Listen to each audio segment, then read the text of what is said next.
বন্ধুরা, তোমরা তো জানো আমরা 15ই আগস্টে চলে গেছিলাম পুরীতে। পুরীতে গিয়ে গল্প, খুনসুটি, আনন্দ, ঘোরা, খাওয়া দাওয়া, কেনাকাটা সব মিলিয়ে একটা দারুণ দারুণ একটা মনের আলাদাই শান্তি। তো আমরা বেশি কোথাও যাই না, কিন্তু পুরীতে যাই। ভালো লাগে। 2 বছর হলো বিয়ের পরেই পুরীতে গেলাম, 2 বছর। তো তারপরে এই যে আমি সমুদ্রের পাড়ে এখানে এখন একটু হেঁটে তোমাদেরকে দেখিয়ে দিচ্ছি, একটু এইগুলো দেখানো, মানে কি বলবো, একটু ঢং করে দেখাচ্ছি আর কি, হাঁটছি আর কি সবার সামনে দিয়ে, এখান দিয়ে। তো ওখানে সমুদ্রের ঢেউটা যাচ্ছিল আর অন্ধকার তো, মানে অতটা হয়তো ভিডিওটা ভালো আসেনি, কিন্তু তবুও এই যে সমুদ্রের পাড়ে হাঁটতে কিন্তু বেশ দারুণ লাগে। আর আমার বর্মশাইকে এখানে ক্যামেরা ধরতে বলেছিলাম, বর্মশাই আমার একটু ক্যামেরা ধরে দিচ্ছে। আর কেউ ক্যামেরা ধরা হয়নি, মানে আর বেশি কিছু ভিডিও বানাতেও পারিনি।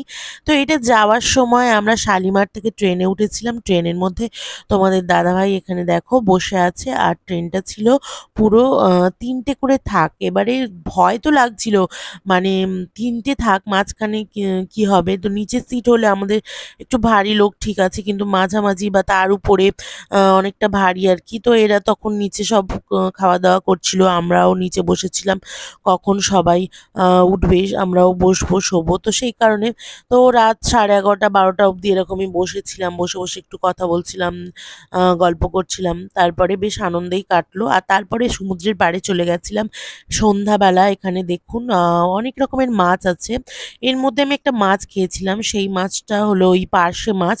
বড় সাইজের একটা পার্শে মাছ ছিল, সেই পার্শে মাছ একটা আমি নিয়েছিলাম। তোমাদের দাদাভাই মাছের প্রতি ইন্টারেস্টেড নয়, মানে ওর মাছ একদমই ভালো লাগে না। চিংড়ি মাছও একদম ভালো লাগে না, পছন্দ করে না। আর মুরগির মাংসও খায় না। তো ও তো এগুলো কিছুই লাভার নয়, একদমই ওর আর অপছন্দের জিনিস। কিন্তু সত্যি বলতে কেউ কোনো জিনিস অপছন্দ করলেও যদি ওর সামনে কেউ কিছু পছন্দ করে ও তাকে কিনে দেয়, কোনো অসুবিধা নেই, খেতে বলে। শুধু আমাকে চিংড়ি খেতে বারণ করছিল, চিংড়ি আর কাঁকড়া, কারণ আমার আগের বারে এসে চিংড়ি খেয়ে বেশ শরীর খারাপ হয়ে গেছিল। আর কাঁকড়াটাও খাওয়া বারণ করছিল, কারণ কাঁকড়াটা ভালো নয়। মানে অনেক সময় নিউজে দেখেছিলাম কাঁকড়া খেয়ে মানুষের শরীর খারাপ হচ্ছে, ডিহাইড্রেট হয়ে যাচ্ছে বা অন্য কিছু। তো ওই জন্য কাঁকড়া আর চিংড়িটা বাদ দিয়ে আমাকে খেতে বলছিল।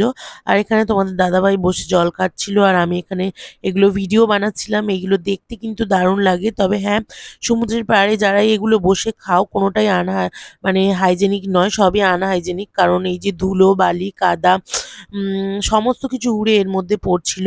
খুব একটা ভালো ছিল না, কিন্তু তবুও আমি মনে করি যে এইসব জায়গায় এইগুলো খাবারই তো মানে অ্যাভেলেবেল। তো আমিও খেয়েছি, এটা কোনো কারণ নয়, কিন্তু যেরকম খেয়েছি সেরকম আবার পেটের গন্ডগোলও দেখা দিয়েছিল। তো এখানে চলে এসেছি লুঙ্গি কিনতে, দুই বাবার জন্য, মানে শ্বশুরমশাই আর আমার বাবার জন্য দুটো লুঙ্গি নিয়েছিলাম। আর তোমাদের দাদাভাইও বলছিল আমার জন্য একটা নিয়ে নাও। তো এই যে লুঙ্গি এখানে খুব ভালো লাগে আমার, গামছা, লুঙ্গি এগুলো কিন্তু খুব ভালো হয়। আর যেহেতু আমি শাড়ি খুব কম পরি, নাইটি, চুড়িদার, জামা এইসব বেশি পরি, তো এখানে তো আমার অ্যাভেলেবেল নেই, তো আমি তৈরিই করে নিই। আর মিশোতে অর্ডার দিলেও আসে, কোনো অসুবিধা নেই। তো এখানে কেনাকাটা হয়ে যাওয়ার পর তোমাদের দাদা ফোনপে করছিল, আর এখানে বসেছিল ফোনপে নাম্বার দিয়ে টাকাটা পে করছিল। তো সব কিছু কেনাকাটা টুকিটাকি হয়ে গেছিল। যাওয়ার পরে এই যে আবারও সমুদ্রের পাড়ে এসেছি দুজন মিলে। তো আমরা এই চিংড়ি, মানে আমি চিংড়ি নিয়েছিলাম, তোমাদের দাদাভাই খায় না, কিন্তু কেন জানি না চিংড়ি একটা খাওয়ার পরে আমার কেমন একটা লাগছিল। তো বলছিল যে নাও, কেন খাবে না। তো আমার এটাও খারাপ লাগছিল যে বেকার বেকার টাকাটা ওয়েস্ট করলাম। তারপর এখানে বসে বসে দুজনে গল্প করছিলাম আর সমুদ্রের পাড়ে তাকিয়েছিলাম, খুব ভালো লাগছিল একসাথে সময় কাটাতে। আবারও একটু গেলাম দুজনে। যেহেতু একা একা ভিডিও বানাই, সেই জন্য আর কি মানে ভিডিও কোয়ালিটি খুব একটা ভালো আসেনি, আর অন্ধকার ছিল, তবুও ভাবলাম একটু দেখাই এগুলো, গেছি যেখানে। আর এখানে বর্মশাই আর আমি দুজন মিলে বেশ আনন্দ করে কাটালাম। এখন যাওয়ার সময় হেঁটে হেঁটে শপিং করেছি, কেনাকাটা করেছি সব কিছু।